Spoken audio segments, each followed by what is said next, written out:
This is the S117 today, and here we are. We got the Umerex Glock 19. Back up. It's licensed by Glock, but it's also Umerex produces it basically. So what we're running today is Copperhead BBs. These are probably the cheapest things you could get. I think the 6,000 probably costing you like $11. So how you load it is it's got a very tight, very stout magazine spring. So you pull that back and you feed it in this little hole. You do not want to push it in there. If you push it in there, that's going to wear that out right there, that little spring. And that spring right there is what lets it come out slowly. And if you wear that out, it's going to let 2 or 3 come out at a time. So I'm going to load that after the CO2. So what CO2 we're running is Crossman CO2. It's very cheap, inexpensive. I haven't had any problems with it. And what you do is you take the back strap off like so. And there's a little Allen wrench inside. You gotta pull that Allen wrench out and then unscrew it. I wouldn't say that's a little Allen wrench. That looks pretty big. Huh? I said I wouldn't say that's a little Allen wrench. That looks pretty big. It ain't that big. Maybe a 6mm. One fascinating thing I found about this gun is that honestly it looks almost identical to the actual Glock. It even has that little serial number code right underneath the barrel on the bottom of the frame. So what you do when you do that, you have to feed the front end first, then you grab your Allen wrench, and then you tighten it up. And make sure whenever it starts getting kind of tight like that, you gotta quickly tighten it up before you lose a little bit of CO2.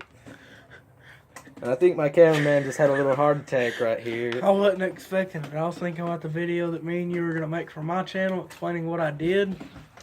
And if you guys haven't... Then you just pop the back strap right there. I think this is going to be a good time for me to plug my channel. Go look up the Redneck Mechanic. Alright, then you feed the magazine in there. The magazine covers the bolt. Sorry, I didn't know my words. So you load that in. Unlike normal Glocks, it has a safety right there. You gotta push it on top of the trigger safety that you normally have on most Glocks right there. So we're gonna take it out. And what we're gonna do is we're gonna take it out and shoot it. And it has standard Glock sights. Can you guys see that? Yeah, standard Glock sights. It has a nice feel to my hand specifically. Most guys, honestly, I've never been much of a Glock fan, and I thought they were too basic. I thought they were too average. I wanted something a little not so different. I wanted it to still be common, but I wanted it to be not overrated. Like Colt. Yeah, like I wanted a 1911, a Sig Sauer, Beretta, Smith & Wesson,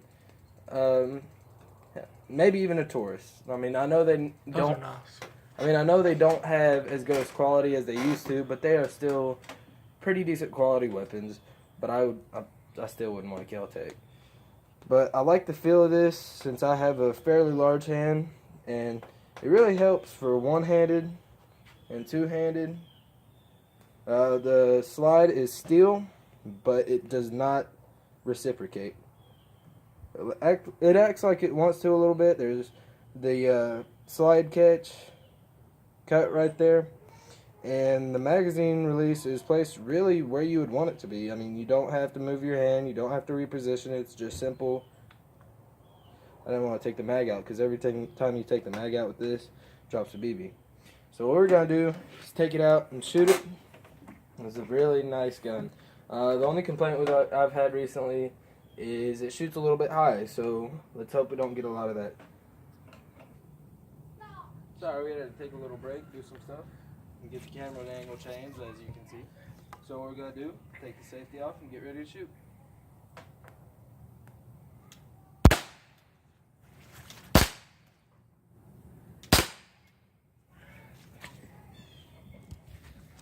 As we had to change the camera angle again, so Hang you on. can see. Is it paused? No.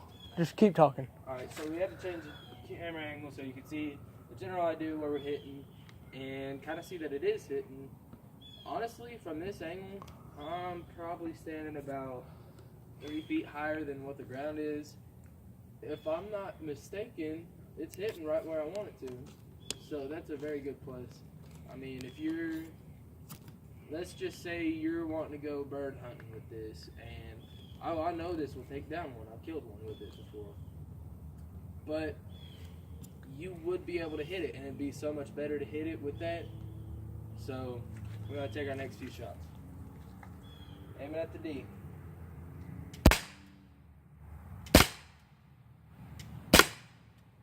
Alright, so let's take a look.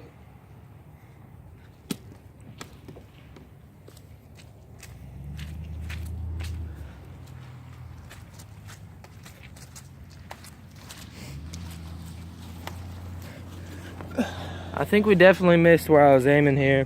I seen it go over, and I think, no, that's not it. That's an exit. But, Did you hit right there? Maybe. yeah, but I seen whenever I was aiming for the D, it went right above it. So it's still shooting high, but I don't think it'd be too high to adjust to. So really, all in all, this right here is definitely a good gun, but I don't know if the $80 is worth what it is. I think it's kind of cool, but I mean, you may think different, but I just thought it was kind of cool. You know, nostalgia was part of the reason I got this. So if you want a decent gun, or more than decent gun, this is exactly what you want. Thank you guys for watching, and have a good day.